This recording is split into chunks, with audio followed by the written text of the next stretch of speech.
And now it's the time for a skit, Importance of Knowledge. ये तो हम सभी जानते हैं कि अगर हिदायत है तो ज़िंदगी नेमत है, और अगर हिदायत नहीं है तो ज़िंदगी लानत है। तो आइए इस स्किट के ज़रिए हम ये देखते हैं कि किस तरीक़े से अपने इल्म को हम अपने लिए इस जहां में हिदायत और उस जहां में नजात का ज़रिया बना सकते हैं। तो पेश है आपके सामने skit importance of knowledge by students of standard first, second and third.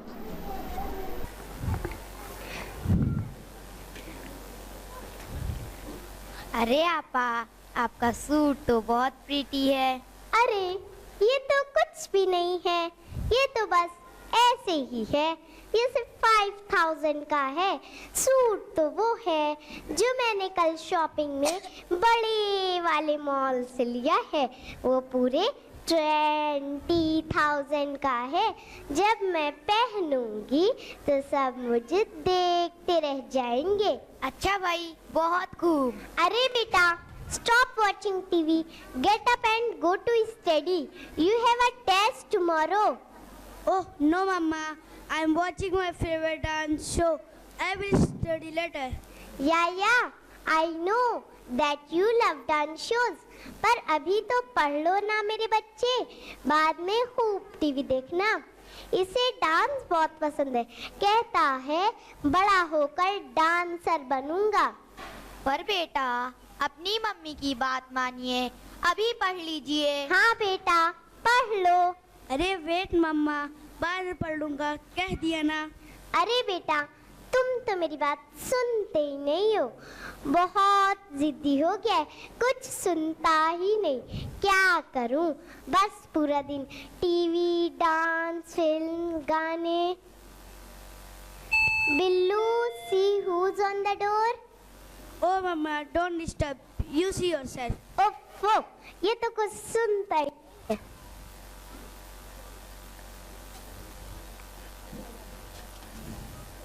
अस्सलामुअलैकुम वरहमतुल्लाहि वबरकातुहू। वालेकुम। अस्सलामुअलैकुम वरहमतुल्लाहि वबरकातुहू। हाँ, वालेकुम। आइए बैठिए।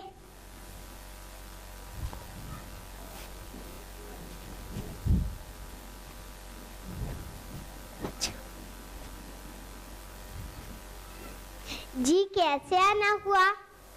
हम आपके पड़ोस में अभी अभी आए हैं, सोचा क्यों ना आपसे मुलाकात कर लें। इस तरह हम एक दूसरे से वाकिफ हो जाएंगे। मेरा नाम सरवत है और ये मेरा बेटा हमजा, इसके वालिद इंजीनियर हैं। मेरा नाम फिरदौस है और ये मेरी बहन कहकशा और ये मेरा बेटा बिलाल है। इसे हम प्यार से बिल्लू बुलाते हैं। How are you, aunty? मैं तो ठीक हूँ बेटा, और तुम कैसे हो? अल्हम्दुलिल्लाह, I am fine, आंटी। अरे बिल्लू, देखो ना आंटी आई हैं। विशर। Hi. अस्सलामुअलैकुम वरहमतुल्लाहि वबरकातुहू। अरे right hand. Oh come on यार, okay leave it. और आप कैसी हैं? क्या बताऊं बहन, पिछले दिनों में तो काफी बीमार थी। अब तो ठीक हूँ। शहर के सबसे फेमस डॉक्टर से इलाज कराया है, बहुत पैसा खर्च किया है, तब जाकर थोड़ा आराम मिला। अल्लाह आपको शिफा दे। अल्लाहुम्मा अशफी, अल्लाहुम्मा आफी। May Allah give you good health. I will pray to Allah that you get well soon.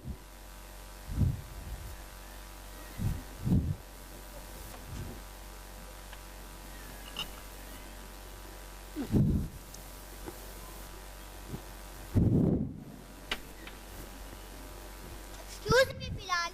We should not eat with left hand because Prophet Muhammad said, "La ta'kulu bishimal fa inna shaytana ya'kulu bishimal." Don't eat with left hand. Indeed, shaitan eats with left hand. Tray वापस नहीं लो।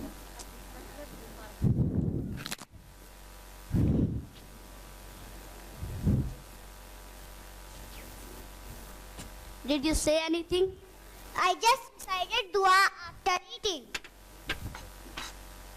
Mashallah, कितना प्यारा बच्चा है। बिल्लू को तो इन सब चीजों से कुछ मतलब ही नहीं है। बार बार आप बिल्लू बिल्लू कहकर उसका नाम ना बिगाड़िए। जी हाँ आंटी, बिलाल तो प्यारा नाम है। हज़रत बिलाल रज़ी अल्लाह अन्हु रसूलुल्लाह सल्लल्लाहु अलैहि वसल्लम के प्यारे साथियों में से हैं। फतह मक्का के मौके पर हज़रत बिलाल रज़ी अल्लाह अन्हु को काबा की दीवार पर चढ़कर अजान देने का शर्फ हासिल है। फतह मक्का, व्हाट्स दैट? तुम्हें फतह मक्का नहीं पता? नहीं। ये आजकल रोज FDI के बारे में निकलता है। ये FDI है क्या? मुझे तो कुछ समझ में नहीं आता। FDI का मतलब फालतू डरावना इंसान। No, FDI का मतलब है Foreign Direct Investment. It is direct investment into production or business in a country by a company in another country.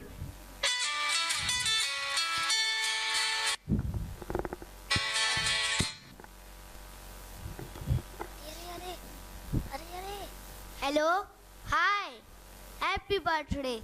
Yes, I will surely come. Okay, bye. Mummy, मेरे friend का आज birthday है, उसने मुझे बुलाया है और मुझे जाना है। नो बेटा, आज बर्थडे में नहीं जाना है, चुपचाप जाकर पढ़ो। नहीं, मुझे जाना है। नो बेटा, डोंट को देखो, हमजा भी तो नहीं जाता है। क्यों हमजा? नो आंटी, मैं तो अपना बर्थडे भी सेलिब्रेट नहीं करता। अरे क्या, अपना बर्थडे सेलिब्रेट नहीं करते? केक भी नहीं कट करते, सबसे गिफ्ट भी नहीं लेते, पार्टी भी नहीं करते? क्यों? क्योंकि रसूलुल्लाह सल्लल्लाहु अलैहि वसल्लम ने अपना बर्थडे कभी सेलिब्रेट नहीं किया और अल्लाह ताला ने फरमाया कुरान मजीद में सूरह अहज़ाब चैप्टर नंबर 33 वर्स नंबर 21, लक़द काना लकुम फी रसूलिल्लाहि उस्वतुन हसना। बेशक अल्लाह के रसूल में आपके लिए उम्दा नमूना है, इसलिए हमें अपनी पूरी जिंदगी उसी तरह गुजारनी चाहिए जिस तरह अल्लाह के रसूल ने गुजारी। ओहो, बर्थडे तो कितना मजा आता है, खूब सारी मस्ती करते हैं, डांस करते हैं, गाते हैं। अरे हाँ, मस्ती से याद आया, पता है इस बार बिलाल ने एनुअल फंक्शन में गाना गाया था। बेटा, आंटी को गाना सुनाओ। तेरी मेरी तेरी प्रेम कहानी है मुश्किल, तो लफ्जों में ये बयां ना हो पाए। एक लड़का और एक लड़की की प्रेम कहानी है नहीं, तो लफ्जों में ये बयां ना हो पाए।